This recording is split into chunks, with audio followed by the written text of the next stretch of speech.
नमस्कार दोस्तों, डेट है आज की 4 जुलाई 2022 और स्वागत है आपका एटोएल डिस्कशन में। 3 इश्यूज आज हम डिटेल से डिस्कस करेंगे, तीनों हिंदू के। सबसे पहला आर्टिकल, कस्टोडियल डेथ को रोकने के लिए कैसे टेक्नोलॉजी का अच्छे से इस्तेमाल किया जा सकता है। दूसरे नंबर पे लैंडस्लाइड्स, तीसरे नंबर पे इलेक्ट्रिकल सेफ्टी। डिस्कशन स्टार्ट करें उससे पहले एथिक्स के कुछ एग्जाम्पल्स। देखो, डॉक्टर एपीजे अब्दुल कलाम का एक बहुत ज़बरदस्त एग्जाम्पल दे सकते हो सिंप्लिसिटी का।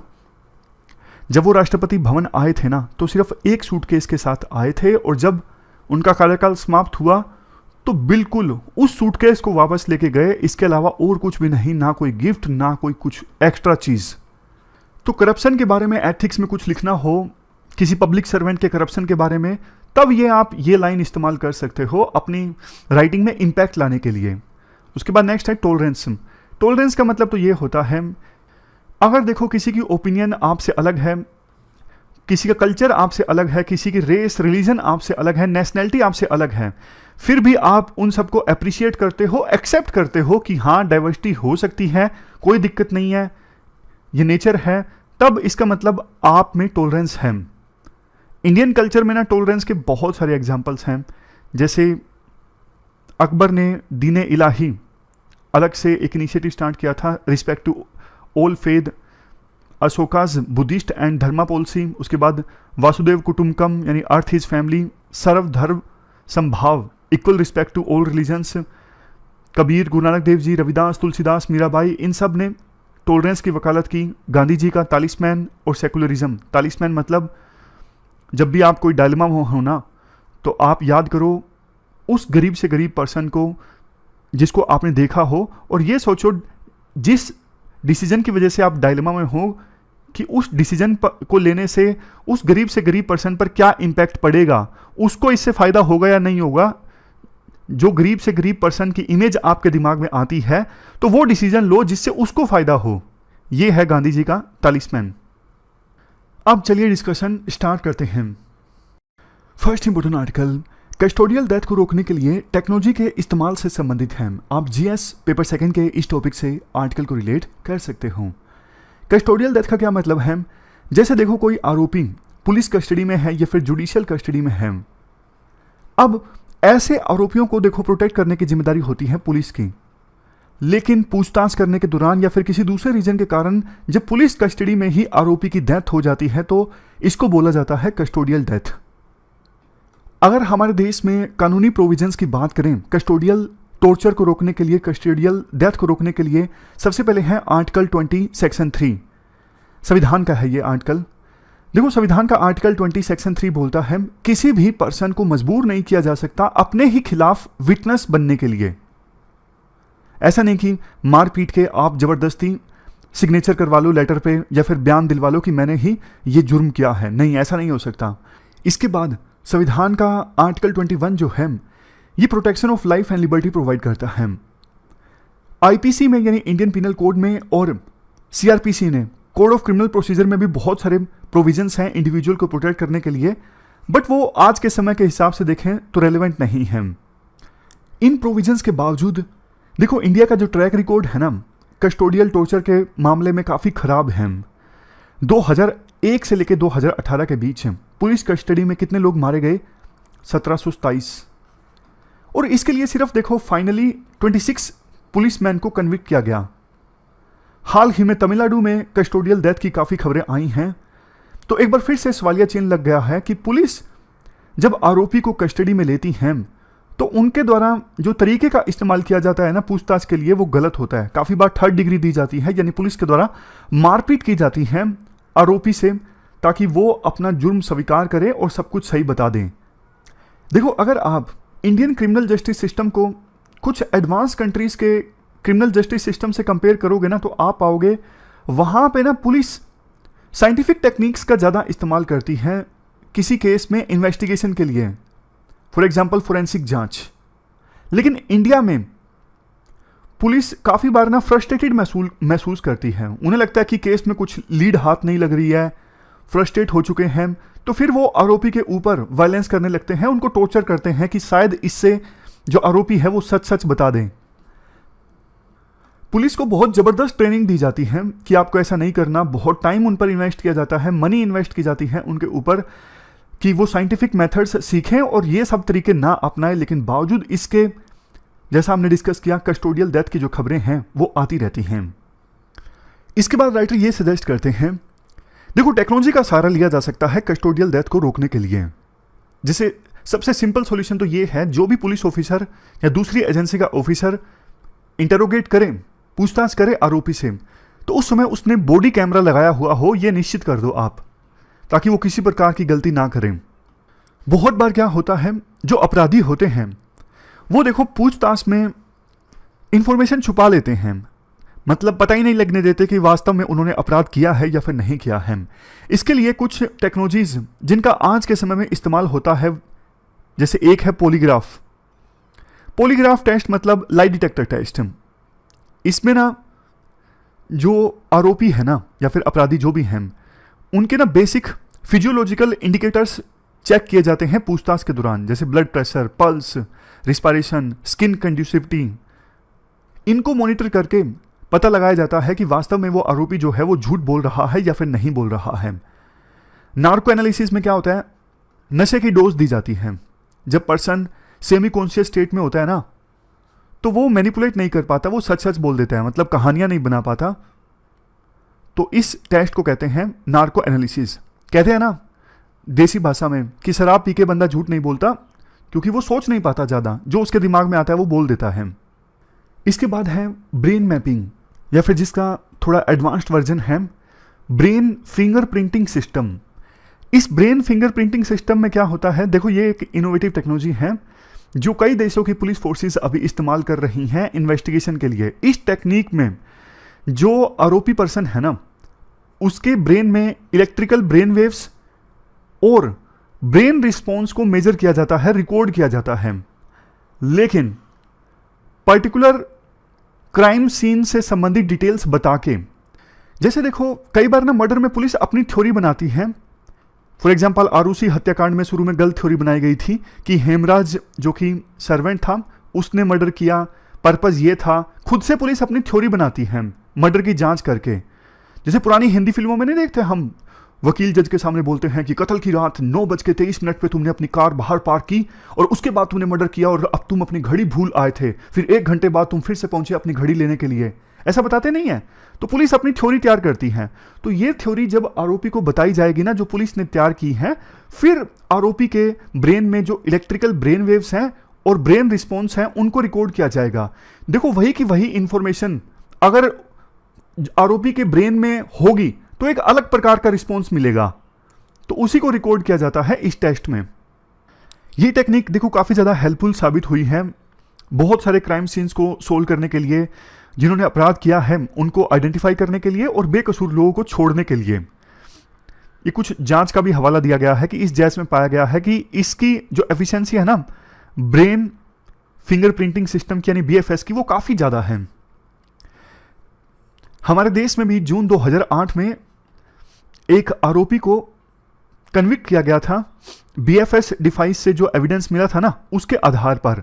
लेकिन देखो अब ध्यान से सुनिएगा, ये सारी टेक्निक्स हमने डिस्कस कर ली, लेकिन 2010 में ना सुप्रीम कोर्ट ने Selvi versus state of Karnataka case में ये बोला था ये जो एविडेंस है ना वो इनएडमिसिबल है कोर्ट में, इनको एविडेंस नहीं माना जा सकता, नार्को एनालिसिस या फिर पॉलीग्राफ टेस्ट।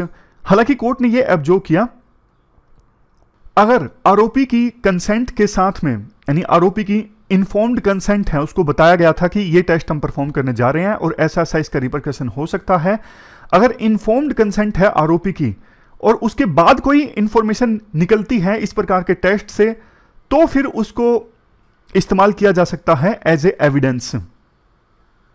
बट देखो अगर किसी की इन्फॉर्म्ड कंसेंट नहीं है, आरोपी बोलता है कि नहीं मेरे ऊपर ये सारे टेस्ट नहीं परफॉर्म करने, तो फिर स्टेट जो है ये सारे टेस्ट आरोपी के ऊपर नहीं परफॉर्म कर सकता, narco analysis, polygraph, brain mapping.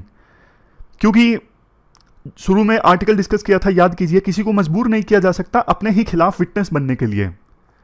कुछ और टेक्नोलॉजीज का सजेशन देते हैं राइटर, यूज कर सकते हैं। जैसे रोबोट्स हैं, रोबोट्स को तैयार किया जा सकता है आरोपियों से पूछताछ करने के लिए। रोबोट ह्यूमन इंटेरोगेटर से भी ज़्यादा अच्छे से पूछताछ कर सकते हैं, क्योंकि वो सारे इमोशंस रिकॉर्ड कर सकते हैं, वो सामने वाले इंसान को पढ़ सकते हैं। एक निश्चित एल्गोरिथम के आधार पर रोबोट को तैयार किया जा सकता है। इवन वो सारी टेक्निक्स अपनाने के लिए, जैसे फ्लैटरी है, मतलब आरोपी की थोड़ी चापलूसी करनी, आ रहे तुम तो बहुत बढ़िया हो ऐसे वैसे, ताकि वो सच सच बता दे। बहुत सारे लोग ऐसे बता देते हैं ना सच सच। शर्मिंदा किया जा सकता है, फोर्स का इस्तेमाल किया जा सकता है, मतलब धमकाया जा सकता है रोबोट के द्वारा, और बॉडी लैंग्वेज को भी स्ट्रेटेजिकली यूज किया जा सकता है जिससे पूछताछ की जा रही है उसके अगेंस्ट। यूनिवर्सिटी ऑफ एरिजोना के रिसर्चर्स ने एक ऐसा ही रोबोट तैयार किया, automated virtual agent for truth assessment in real time, अवतार। और कैनेडियन बॉर्डर सर्विस एजेंसी ने पिछले साल अवतार को टेस्ट किया और टेस्ट करने पर काफी अच्छे रिजल्ट सामने आए। देखो, आर्टिफिशियल इंटेलिजेंस और मशीन लर्निंग का इस्तेमाल किया जाता है ना इंटेरोगेशन के लिए, तो बढ़िया है। जैसा मैंने आपको बताया, ह्यूमन इमोशंस को इनके द्वारा ज़्यादा अच्छे से डिटेक्ट किया जा सकता है, बिहेवियर को प्रिडिक्ट किया जा सकता है, और रियल टाइम बेसिस पे सुपीरियर को बताया जा सकता है अगर किसी प्रकार का कोई वायलेंस होता है, सस्पेक्ट्स को इन ह्यूमन ट्रीटमेंट दी जाती है। हालांकि देखो, अगर रोबोट्स का इस्तेमाल किया जाता है पूछताछ करने के लिए तो खतरे भी काफ़ी हैं। जैसे मान लीजिए रोबोट के अंदर एल्गोरिथम गलत फीड किया गया है, तो फिर बायसनेस दिखेगी, फिर जैसे माइनॉरिटीज़ के अगेंस्ट या फिर किसी पर्टिकुलर कास्ट के लोगों के अगेंस्ट कि हाँ ये इसके आरोपी होने की संभावना ज़्यादा है, तो फिर रोबोट का जो कंक्लूजन है लास्ट में वो गलत भी तो निकल सकता है ना। मिसयूज भी किया जा सकता है कुछ ऑफिशियल्स के द्वारा आर्टिफिशियल इंटेलिजेंस को या फिर मशीन लर्निंग को अपने फायदे के लिए, अपने वेस्टेड इंटरेस्ट के लिए, क्योंकि अल्टीमेटली देखो मशीन को ऑपरेट करने वाला तो इंसान ही है ना। बट देखो, कुछ भी हो, किसी ना किसी वे में कॉन्स को ध्यान में रखते हुए, मतलब जो कंसर्न्स हैं उनको एड्रेस करते हुए टेक्नोलॉजी का इस्तेमाल किया जा सकता है। इसके अलावा देखो, सजेशंस तो कुछ और भी हैं। जैसे लॉ कमीशन ने 2003 में ये सजेस्ट किया था कि इंडियन एविडेंस एक्ट में ना थोड़ा फेरबदल कर दो, आप जिम्मेदारी पुलिस के ऊपर डाल दो। आपको यह साबित करना है कि हमने आरोपियों के साथ में टॉर्चर नहीं किया है, आप साबित करो। जब पुलिस के ऊपर जिम्मेदारी आ जाएगी ना ये साबित करने की हमने टॉर्चर नहीं किया है, तो फिर पुलिस टॉर्चर नहीं करेगी। उसको पता है साबित तो हमें ही करना पड़ेगा अगर हम पे आरोप लगते हैं तो। सुप्रीम कोर्ट ने कस्टोडियल टॉर्चर को रोकने के लिए 1997 में DK Basu versus state of West Bengal case में काफ़ी गाइडलाइंस दी थी। अगर कोई ऑफिसर उन गाइडलाइंस का उल्लंघन करता है तो स्ट्रिक्ट कार्रवाई होनी चाहिए ताकि डेटरेंस क्रिएट किया जा सके। बिल है कस्टोडियल टॉर्चर को रोकने के लिए जिसका नाम है, यहां पे नीचे देखिए, draft bill on prevention of torture 2017। अभी तक पास नहीं हुआ है, इसे जल्द से जल्द पास किया जाए। लास्ट में कहा जाता है टेक्नोलॉजी जो है वो देखो पुलिसिंग को और ज़्यादा आसान बना सकती है, बट अल्टीमेटली तो देखो पुलिस को अवेयर करना पड़ेगा। पुलिस और सिटीजन्स के बीच में एक ट्रस्ट होना चाहिए। पुलिसिंग जो है वो कंपैशनेट होने चाहिए, सेंसिटाइज किया जाए पुलिस को। ये सब चीज़ें, इनका कोई अल्टरनेटिव नहीं है। टेक्नोलॉजी कॉम्प्लीमेंट कर सकती है चीज़ों को, लेकिन अल्टीमेटली वही बात आ जाती है, पुलिस हैं तो ह्यूमन बींग्स ही ना। इसके बाद नेक्स्ट आर्टिकल लैंडस्लाइड्स से संबंधित है। आप GS पेपर 3 के डिजास्टर मैनेजमेंट से इस आर्टिकल को रिलेट कर सकते हो। लैंडस्लाइड क्या होता है? देखो, आप ये तस्वीर देखिए, समझ जाओगे लैंडस्लाइड क्या होता है। जब देखो चट्टान का एक बड़ा टुकड़ा या पूरी की पूरी चट्टान ही नीचे खिसक जाती है ग्रेविटी के कारण, तो इसे लैंडस्लाइड बोला जाता है। पहले हम बेसिक्स की बात कर लेते हैं, उसके बाद फिर हम आज के आर्टिकल की तरफ आएंगे। क्या कारण है लैंडस्लाइड के? अर्बनाइजेशन, माइनिंग की जाती है तो उसकी वजह से चट्टान अनस्टेबल हो जाती है। शिफ्टिंग कल्टीवेशन, बहुत बार भूकंप आ जाता है या फिर ज़्यादा ही बारिश आ जाती है, या फिर पेड़ वगैरह जो काट दिए जाते हैं जिसकी वजह से चट्टान कमज़ोर पड़ जाती है। पेड़ मिट्टी को जकड़ के रखते हैं ना, स्टेबल रहती है मिट्टी चट्टान के ऊपर। ये काजेज हैं। इम्पैक्ट की बात करें, जान माल के नुकसान होता है, मूवमेंट्स रिस्ट्रिक्ट हो जाती हैं। जैसे मान लीजिए ये चट्टान है, ये सड़क है, अब चट्टान खिसक गई तो चट्टान का एक हिस्सा सड़क पे आ गया ना, पूरी रास्ता ब्लॉक हो गया, इंफ्रास्ट्रक्चर डैमेज हो जाता है। कई बार घर बहुत नुकसान हो जाता है उनका, डैम तबाह हो जाते हैं। उसके बाद वाटर अवेलेबिलिटी भी प्रभावित होती है। कैसे? मान लीजिए नदी है और यहाँ पे चट्टान है, यहाँ पे मान लीजिए चट्टान खिसक गई, पूरा नदी का रास्ता ब्लॉक हो गया, तो पानी यहाँ पे इकट्ठा हो गया, इस आर्टिकल में अभी आएगा भी, पानी आगे नहीं जा पा रहा है, यहाँ पे बाढ़ आने की संभावना हो गई है क्योंकि पानी यहीं पे इकट्ठा होता जा रहा है। तो ये दिक्कतें भी आती हैं। क्या किया जा सकता है? इन्वायरमेंटल इम्पैक्ट असेसमेंट नॉर्म्स को इम्प्लीमेंट करो जब भी कोई प्रोजेक्ट इस्टेब्लिश करना हो। सोइल की जांच करो, क्या सोइल में स्टेबिलिटी है, इंफ्रास्ट्रक्चर प्रोजेक्ट को झेल सकती है सोइल। उसके बाद ज़्यादा फंडिंग आप दो ताकि लैंडस्लाइड्स की प्लानिंग अच्छे से हो। लैंडस्लाइड वार्निंग सिस्टम अभी डेवलप हो रहा है, काफ़ी साल हो गए, तो इसको जल्द से जल्द डेवलप करो। जो locally available trend man power है उन्हें इन्वॉल्व करो लैंडस्लाइड को रोकने में। एफोरेस्ट्रेशन मतलब ज़्यादा से ज़्यादा पेड़ उगाओ, इससे चट्टान स्टेबल रहती है। तो ये सारी चीज़ें की जा सकती हैं। अभी बात करें मणिपुर की। मणिपुर में जो काफ़ी भयंकर लैंडस्लाइड आया है, वहाँ पे नोनी डिस्ट्रिक्ट के तुपुल एरिया में ऑलमोस्ट 37 लोगों की डेथ हो चुकी है इस लैंडस्लाइड की वजह से, और 28 लोग अभी भी ट्रैप्ड हैं। रेस्क्यू एफर्ट्स जारी हैं। हुआ क्या है, इस लैंडस्लाइड की वजह से ना इजई रिवर जो है उसका रास्ता ब्लॉक हो गया। मान लीजिए इजई रिवर है और यहाँ पे चट्टान थी, तो चट्टान के खिसकने की वजह से रास्ता ब्लॉक हो गया इजई रिवर का, और पानी यहाँ पे जमा होने लग गया बहुत ज़्यादा। तो आसपास के जो लो लाइंग एरियाज़ हैं वहाँ पे बाढ़ आ रही है। हालांकि कोशिश तो कर रही हैं मणिपुर के अथॉरिटीज़, पीछे नदी जहाँ से आती है ना वहाँ पे डैम है, तो वहाँ से अब कम पानी रिलीज़ किया जा रहा है ताकि यहाँ पे बाढ़ ना आए। मीनवाइल ये सारा जो मलबा है नदी से हटा लिया जाए और पानी आगे जा सके। बट अभी भी काम चल रहा है। ये देखो, एक फैक्ट देखो ये भी है, ये लैंडस्लाइड की घटना जहाँ पे घटित हुई ना वो रेलवे कंस्ट्रक्शन साइट है और लैंडस्लाइड प्रोन एरिया है। तो इस पर ध्यान देना चाहिए था डेवलपमेंट प्लानर्स को कि ये ऑलरेडी लैंडस्लाइड प्रोन एरिया है, तो यहाँ पे रेलवेज की कंस्ट्रक्शन, रेलवेज की लाइन लाने के लिए कंस्ट्रक्शन होनी चाहिए या फिर नहीं होनी चाहिए। देखो जो हिमालयन स्टेट्स है ना, नॉर्थ में भी और नॉर्थ ईस्ट में भी, ये देखिए, और इवन साउथ में भी, केरला वगैरह जहाँ पे वेस्टर्न घाट है, मतलब जहाँ जहाँ पे ये माउंटेन्स हैं, खास करके हिमालयाज और वेस्टर्न घाट, यहाँ पे लैंडस्लाइड्स की घटनाएं नई नहीं हैं। इवन मणिपुर में भी लैंडस्लाइड्स की घटनाएं पास्ट में होती रही हैं। 2014 से लेकर 2020 के बीच में 20 लैंडस्लाइड की घटनाएं हुई हैं मणिपुर में, जो इतना छोटा नंबर भी नहीं है। अभी हाल ही में जो कैजुअलिटीज हुई ना इस मणिपुर में लैंडस्लाइड की घटना की वजह से, इन्वायरमेंट मिनिस्ट्री ने खुद एक्नोलेज किया है तो कि इसके लिए एंथ्रोपोलॉजिकली यानी मैन मेड रीजन्स जो हैं वो रिस्पॉन्सिबल हैं। मिनिस्ट्री ने आइडेंटिफाई किए रीजन्स, जैसे देखो कंस्ट्रक्शन साइट के लिए माउंटेन्स का स्लोप मॉडिफाई करना, रोड को चौड़ा करना, माइनिंग वगैरह होती है जो कंस्ट्रक्शन मटेरियल इकट्ठा करने के लिए, कमजोर लिथोग्राफी, कॉम्प्लेक्स जियोलॉजिकल स्ट्रक्चर और बहुत ज़्यादा रेनफॉल, ये कुछ रीजन रिस्पॉन्सिबल्स हैं जिसकी वजह से लैंडस्लाइड हुआ है मणिपुर में।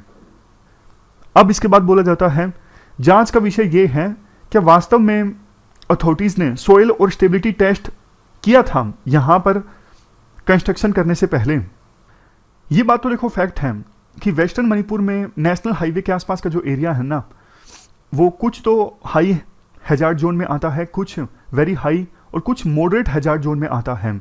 कई सारे लैंडस्लाइड्स पहले भी यहाँ पे हो चुके हैं, तो फिर गवर्नमेंट ने इस एरिया को क्यों आइडेंटिफाई किया कंस्ट्रक्शन के लिए, ये क्वेश्चन बार बार राइटर के द्वारा पूछा जा रहा है। रेन भी आज के समय में काफ़ी अनसर्टेन हो गई है, बारिश होती है तो एकदम से बहुत ज़्यादा हो जाती है, तो जो भी कंस्ट्रक्शन हो अब ये सारी फैक्टर्स को ध्यान में रखते हुए हो। अर्ली वार्निंग सिस्टम लैंडस्लाइड के लिए अभी भी डेवलप हो रहा है, ये डेवलप किया जा रहा है जियोलॉजिकल सर्वे ऑफ इंडिया के द्वारा। इससे लैंडस्लाइड की घटनाएं कम हो सकती हैं, बट फिर भी टेस्ट किया जाना बाकी है इस वार्निंग सिस्टम को।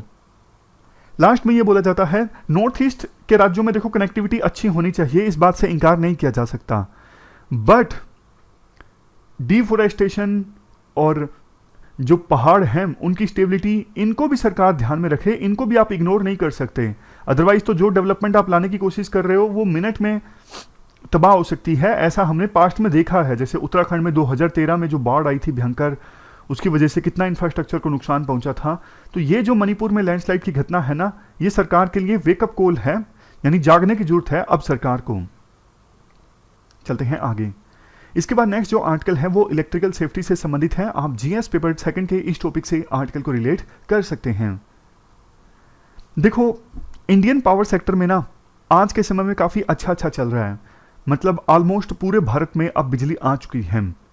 सरकार कोशिश भी कर रही है कि 2070 से पहले नेट जीरो एमिशन को अचीव किया जाए और रिन्यूएबल एनर्जी की तरफ सरकार धीरे धीरे मूव कर रही है। और सरकार चाहती है कि जल्द ही इंडिया में 24/7 पावर रहनी चाहिए, मतलब 7 दिन 24 घंटे। लेकिन देखो, एक एस्पेक्ट जिस पर सरकार फोकस नहीं कर रही है वो है इलेक्ट्रिकल एक्सीडेंट्स। इस पर सरकार ने अभी ध्यान नहीं दिया है ज़्यादा। इलेक्ट्रिकल एक्सीडेंट्स काफ़ी होते हैं, जैसे करंट लगने से नागरिकों की मौत हो जाती है, बहुत बार कर्मचारियों की मौत हो जाती है इलेक्ट्रिकल एक्सीडेंट्स की वजह से। लेकिन फिर भी सरकार इलेक्ट्रिकल एक्सीडेंट्स को रोकने के लिए अच्छा खासा रिसोर्स एलोकेट नहीं करती, टारगेट नहीं सेट करती कि इस साल कम इलेक्ट्रिकल एक्सीडेंट होने चाहिए। और अगर देखो रिसोर्स अच्छा खासा एलोकेट होना तो स्टाफ अच्छी मात्रा में हो, रेगुलेशन के लिए, मॉनिटरिंग के लिए कि प्रॉपर सेफ्टी इक्विपमेंट्स का इस्तेमाल किया जा रहा है या फिर नहीं किया जा रहा है, रिसोर्स अच्छा खासा एलोकेशन हो तो जो स्टाफ है वो भी सेफ्टी किट्स का इस्तेमाल करे। लेकिन सरकार ज़्यादा ध्यान दे ही नहीं रही है इस चीज़ पे।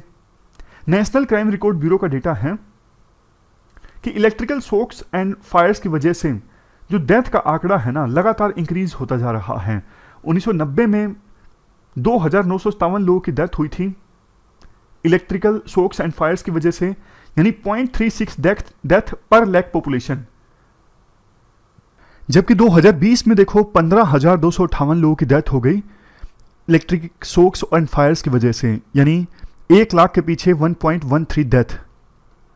जबकि देखो दूसरी डेवलप कंट्रीज में ना ये डेटा बहुत ज़्यादा कम है। फॉर एग्जांपल 1 लाख के पीछे 0.03 डेथ्स। और देखो कई बार तो एक्सीडेंट्स होते नहीं हैं, जानबूझ के किए जाते हैं। जानबूझ के किए जाते हैं मतलब देखो, अगर आप ध्यान ही नहीं देते, बिल्कुल प्रिवेंशन पे आपको बिल्कुल भी ध्यान नहीं दे रहे हो, जैसे तार है उसको खुला छोड़ दिया गया, पता है एक्सीडेंट हो सकता है, जैसे इंतजार किया जा रहा है कि वहां पे एक्सीडेंट होगा उसके बाद में एक्शन लिया जाएगा। बहुत बार तो ऐसा होता है। तो ये वैसे जानबूझ के नहीं है, लेकिन जानबूझ के ही है। आपको पता है संभावना काफ़ी ज़्यादा है एक्सीडेंट की। अगर आप स्विच को खुला छोड़ देते हो, तार को आप ठीक से, अगर लो लाइंग तार है फिर भी आप उसको वैसे ही छोड़ देते हो, तो इसके लिए फिर कौन रिस्पॉन्सिबल है, आप बताइए। इन एक्सीडेंट्स की वजह से जो 90% लोगों की डेथ होती है ना, वो तो देखो जनरल पब्लिक होते हैं, आम लोग होते हैं। तो आम लोगों की जो सेफ्टी है वो प्रायोरिटी होना चाहिए सरकार के लिए। वैसे तो ज़्यादातर एक्सीडेंट्स रूरल एरियाज में होते हैं, लेकिन अब चूंकि बहुत तेजी से अर्बनाइजेशन हुआ है तो स्लम्स में और पुअर अर्बन लोकेलिटीज़ में भी एक्सीडेंट्स के जो चांसेस हैं वो ज़्यादा हो गए हैं और घटनाएं भी ज़्यादा सामने आती हैं अब अर्बन एरियाज में भी। इवन ज़्यादातर एक्सीडेंट्स देखो नॉन इंडस्ट्रियल कंज्यूमर लोकेशंस पर होते हैं। इंडस्ट्रियल लोकेशंस पे ना छानबीन ज़्यादा होती है इलेक्ट्रिसिटी डिपार्टमेंट की, लेकिन non industrial consumer locations, for example rural areas में या फिर अर्बन पुअर एरियाज में, वहाँ पे ये एक्सीडेंट ज़्यादा होते हैं। और ज़्यादातर ये एक्सीडेंट्स इलेक्ट्रिसिटी डिस्ट्रीब्यूशन के दौरान होते हैं, यानी घर घर जब बिजली पहुँचाई जाती है ना वहाँ पे, जैसे मैंने आपको बताया काफ़ी बार तार में करंट होता है लेकिन उसको वैसे ही छोड़ दिया जाता है नेक्ड, या फिर स्विच को ओपन छोड़ दिया जाता है जो कम हाइट पे होता है। दूसरा बड़ा रीज़न है इलेक्ट्रिक फॉल्ट। इलेक्ट्रिकल फॉल्ट में क्या होता है, जो इक्विपमेंट्स हैं वो फेल हो जाते हैं काफ़ी बार। इलेक्ट्रिकल इक्विपमेंट्स यानी एबनॉर्मली बिहेव करने लगते हैं, काफ़ी रीजंस की वजह से होता है, जैसे ह्यूमन एरर्स, इन्वायरमेंटल कंडीशंस, इससे इलेक्ट्रिक फ्लो इंटरप्ट होता है, इक्विपमेंट डैमेज होते हैं और बहुत बार ह्यूमन बींग्स, एनिमल्स, इनकी डेथ हो जाती है। अगर देखो रीजंस की बात करें, इक्विपमेंट्स क्यों फेल होते हैं, इलेक्ट्रिक फॉल्ट क्यों होता है, पुअर डिज़ाइन, कंस्ट्रक्शन, इनएडिक्वेट मेंटेनेंस, अपर्याप्त मात्रा में प्रोटेक्शन सिस्टम का यूज़ करना, सेफ्टी अवेयरनेस की कमी, ये सब मेन रीजंस हैं। वैसे सेंट्रल इलेक्ट्रिसिटी अथॉरिटी ने सेफ्टी रेगुलेशन तैयार किए हैं इसके लिए, बट कोई मैकेनिज्म है नहीं ये इंश्योर करने के लिए जो इलेक्ट्रिक यूटिलिटीज़ हैं, for example electricity distribution companies, वो इन रेगुलेशंस को फॉलो करें। जैसे देखो कायदे से होना तो ये चाहिए कि डिस्ट्रीब्यूशन कंपनीज सेफ्टी ऑफिसर को रखें, समय समय पर सेफ्टी ऑडिट को कंडक्ट करें, लेकिन ये होता नहीं है। उनका मेन मकसद होता है ज़्यादा से ज़्यादा रेवेन्यू को कलेक्ट करना और कहीं पे अगर फॉल्ट आ जाता है तो बस उसे रिपेयर कर देना। हर एक स्टेट में जो इलेक्ट्रिकल इंस्पेक्टर होते हैं वो कनेक्शन को अप्रूव करते हैं, इलेक्ट्रीशियन को लाइसेंस प्रोवाइड करते हैं और एक्सीडेंट्स की इंक्वायरी करते हैं। लेकिन इलेक्ट्रिकल इंस्पेक्टर्स की बहुत कमी है, अंडर स्टाफ रहता है ये डिपार्टमेंट। फोकस रहता है इंडस्ट्रियल सेफ्टी पे, ना कि रूरल पब्लिक की सेफ्टी पर। और जो ग्रास रूट लेवल पे जो ऑर्गेनाइजेशंस है ना, वो भी एक्सीडेंट विक्टिम्स को मुआवजा दिलवाने की ज़्यादा कोशिश करती हैं, बजाय वो ये नहीं फोकस करती कि एक्सीडेंट हो ही ना इसकी कोशिश हो ना, एक्सीडेंट होने के बाद मुआवजा जल्द से जल्द मिले, ये कोशिश होती है लोकल एनजीओज की। देखो, जो इलेक्ट्रिक सेफ्टी है पब्लिक इंटरेस्ट का इशू है, इसलिए सभी स्टेक होल्डर्स को कोऑर्डिनेटेड ढंग से काम करना चाहिए। इस एस्पेक्ट पर क्या करना चाहिए, जैसे बेटर ढंग से आप डेटा कलेक्ट करो और नेशनल प्रोग्राम्स में सेफ्टी एस्पेक्ट्स को शामिल करो, सेफ्टी इंस्टीट्यूशंस को और मजबूत करो, डिस्ट्रीब्यूशन कंपनीज के लिए सेफ्टी पैरामीटर्स डेवलप करो, सेफ्टी इनिशिएटिव्स में पब्लिक, जो लोकल पब्लिक होती है उनको और प्रोफेशनल्स दोनों को इन्वॉल्व करो, और नई नई जो टेक्नोलॉजी इनोवेशंस आ रही हैं उन्हें भी यूज़ करो इस प्रकार के एक्सीडेंट्स को कम करने के लिए। इसके बाद लास्ट स्लाइड है। देखो, एक नेशनल प्रोग्राम होना चाहिए इलेक्ट्रिकल एक्सीडेंट्स को रोकने के लिए, जैसे बताया जाए क्या किया जा सकता है, रिसोर्स एलोकेट किया जाए, टाइम टू टाइम मॉनिटरिंग हो एक्सीडेंट्स को रोकने के लिए, वेरिफिकेशन हो जो स्टेप्स उठाए हैं उनकी आउटकम को सुनिश्चित करने के लिए। स्टेट वो डिस्ट्रिक्ट की पहचान कर सकती हैं जहां पे हाई एक्सीडेंट्स रिपोर्ट हुए हैं पिछले कुछ सालों में, और उसके आधार पर प्रोग्राम तैयार कर सकती हैं इन एक्सीडेंट्स को रोकने के लिए। अंत में देखो, जो बोला जाता है ना, हमें यूनिवर्सल, अफोर्डेबल और गुड क्वालिटी पावर चाहिए, इसके साथ साथ ये भी बोला जाना चाहिए कि हमें सेफ पावर भी चाहिए, ना सिर्फ यूनिवर्सल, अफोर्डेबल और गुड क्वालिटी पावर, बल्कि सेफ पावर भी। तो ये पूरा आर्टिकल हमने डिस्कस किया इलेक्ट्रिकल सेफ्टी से संबंधित। हमारी आज की डिस्कशन में इतना ही है। आज हमने 3 इश्यूज को डिटेल से डिस्कस किया। Thank you very much for discussion.